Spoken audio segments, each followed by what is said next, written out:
everyone. I'm really excited to talk to you today about how you can create a book that is on everybody's wish list. And this stems a little bit from my newest podcast episode that I'll tell you about in a second. First, I want to introduce myself. Hi, I'm Dr. Beth Brombos of Blogger to Author.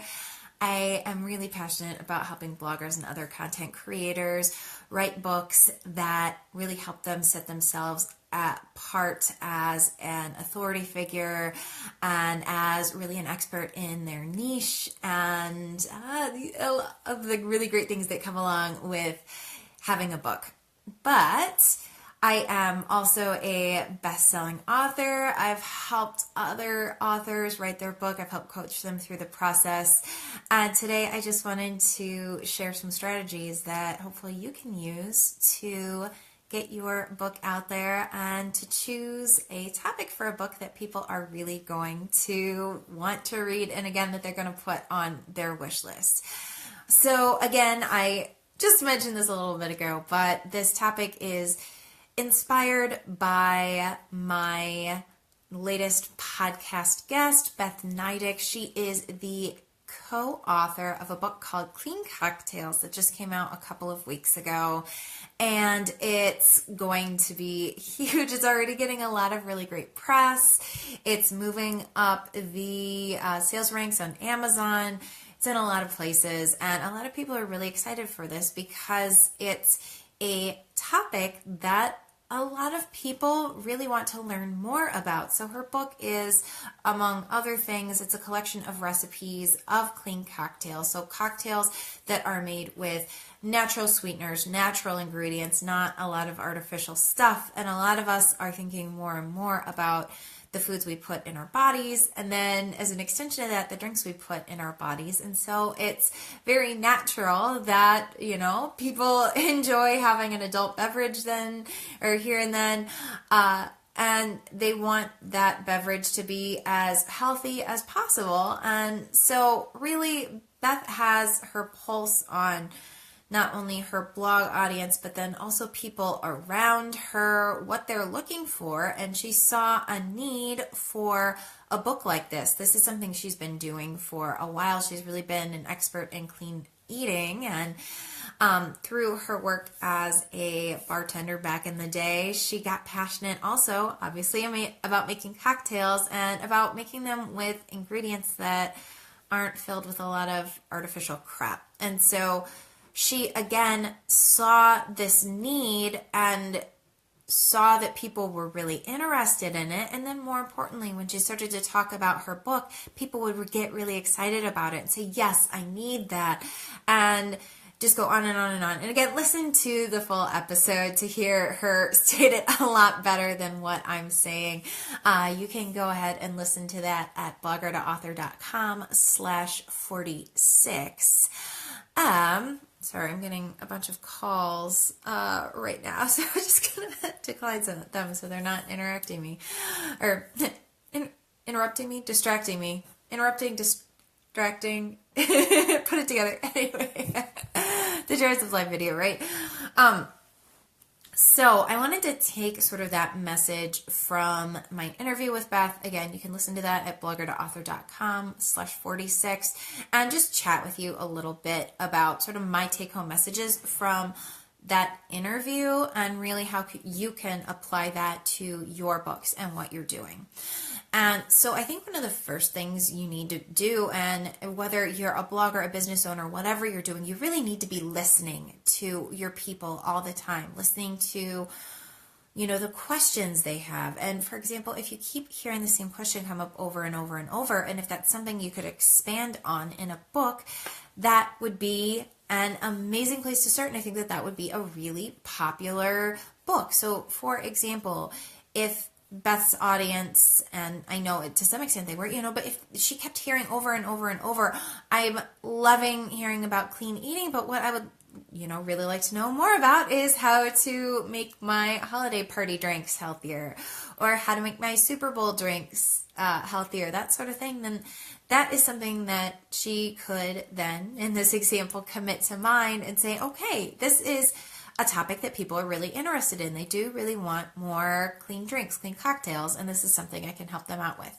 So I want you to always be listening to your audience and, giving them prompts that allow them to ask those types of questions. And sometimes it's not as easy, even though we wish it was, as just asking them what they're struggling with. I know I've tried it, and I don't hear a lot back from them oftentimes when I ask big open questions like that.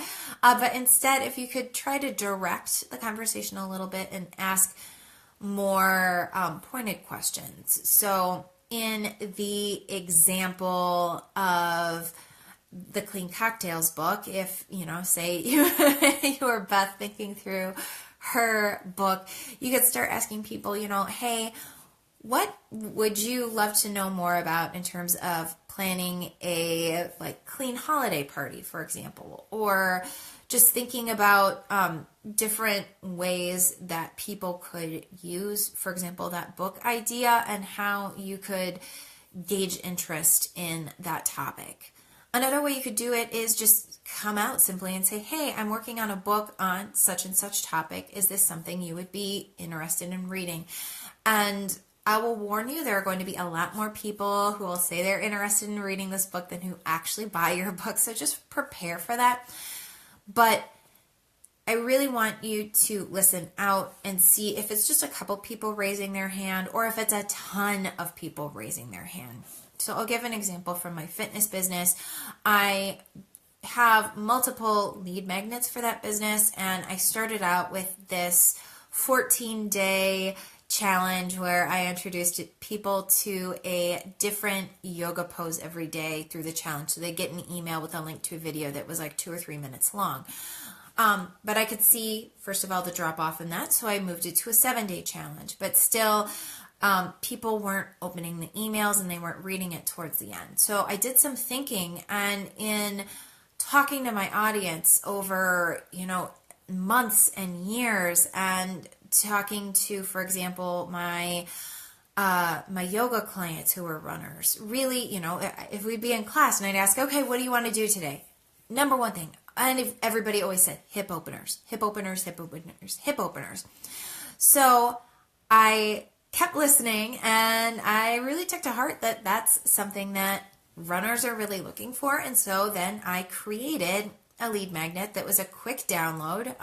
Full disclosure, I actually just copied most of it from a blog post, but then put it in PDF form so it's, nice and easy to access. And I put in there 4 really great hip openers for runners. And that lead magnet, for example, has performed so much better. I can run an ad to it and get people to sign up for 30 to 40 cents, which is huge for Facebook ads. It's really inexpensive.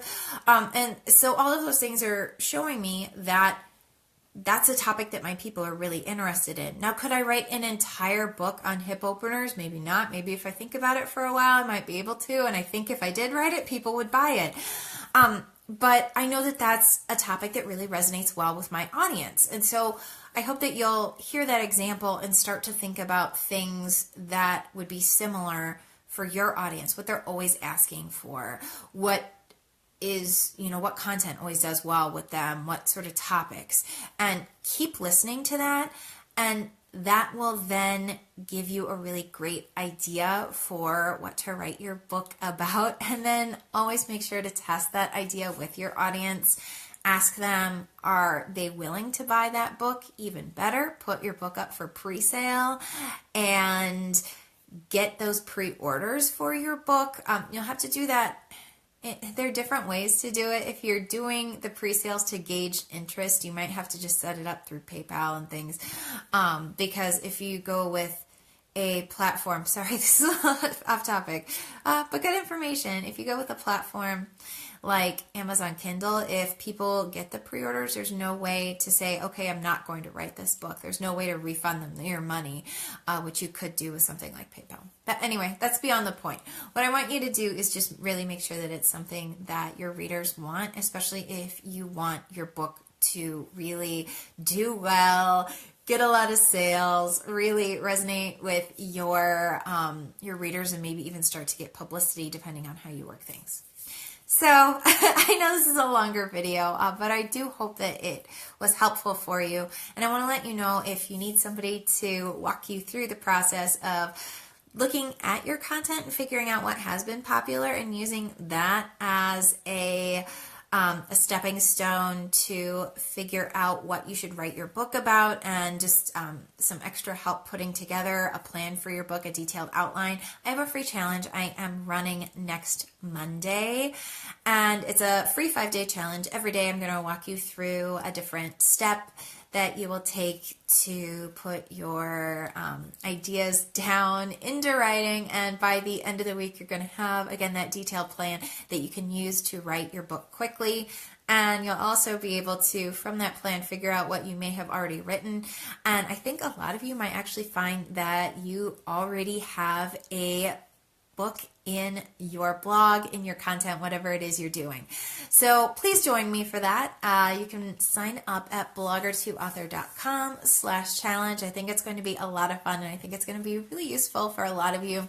Even if you've written a book already and you want to write your second book and just need a little bit of hand-holding and help planning, definitely sign up for that. Again, blogger2author.com/challenge, and I will see you there. And make sure to listen to the podcast episode too.